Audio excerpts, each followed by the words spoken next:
Ya kan, kalau kita kan memang disebutkan bahwa kita tidak bisa menyamakan yang namanya pelajaran ilmiah dengan pelajaran agama. Ya. Contohnya seperti teori Darwin. Itu banyak sekali yang kalau saya sih nggak meributkan hal itu, tapi banyak sekali orang meributkan, wah itu nggak boleh lah, ini beginilah dan sebagainya. Nah, bagaimana Ustaz? Begini, kalau bicara tentang teori Darwin, sebetulnya kalau orang baca teori Darwin yang benar, dia akan cerita tentang bahwa primata itu evolusinya sampai ke Cro-Magnon, dan itu ada di 65 juta tahun yang lalu. Di kita, Indonesia punya Homo soloensis, punya Homo javakensis, yang Pithecanthropus erectus. Betul. Itu secara data, Darwin teori sudah mengatakan bahwa ada missing link. Betul. Antara Cro-Magnon dengan manusia. Sementara Cro-Magnon itu tingginya sekitar paling tinggi 2 meteran, tapi mostly 1,6.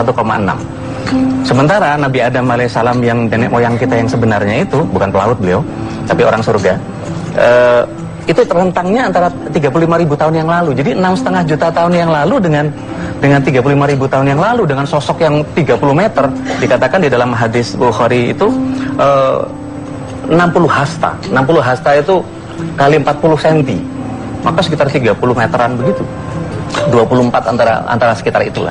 Nah, kalau dilihat missing link-nya, justru agama, kalau kita lihat Profesor Muhammad Yusuf dari Mesir menjabarkan tentang surat 2 ayat surah Al-Baqarah ayat 30 misalnya, ini ja'ilun fil ardi khalifah, sebetulnya klop. Kenapa klop? Di situ Allah Subhanahu wa taala menyatakan, aku hendak menciptakan khalifah di bumi. Kemudian di sana ada pembicaraan tentang malaikat protes. Mengapa engkau hendak menciptakan manusia yang kerjanya merusak dan melakukan pertumpahan darah? Rupanya Profesor Muhammad Yusuf mengatakan, loh, ini Allah Subhanahu wa taala baru mau bikin.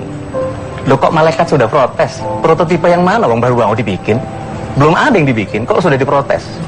Nah, maka kemudian Profesor Muhammad Yusuf mengatakan, dari hasil ilmu paleontologinya ketemu bahwa yang dilihat sama malaikat itu adalah prototipe Cro-Magnon yang kanibal, yang membunuh, yang merusak di muka bumi. Maka kemudian seolah-olah malaikat protes, kok seperti ini manusia gua yang dijadikan khalifah, padahal Allah SWT hendak menjadikan Nabi Adam yang tingginya 30 meter, bukan yang ini. Maka Allah SWT di surat Al-Baqarah ayat 30-nya mengatakan bahwa sebetulnya kamu tidak tahu apa yang aku ketahui. Jadi kalau mau dikelopin, klop.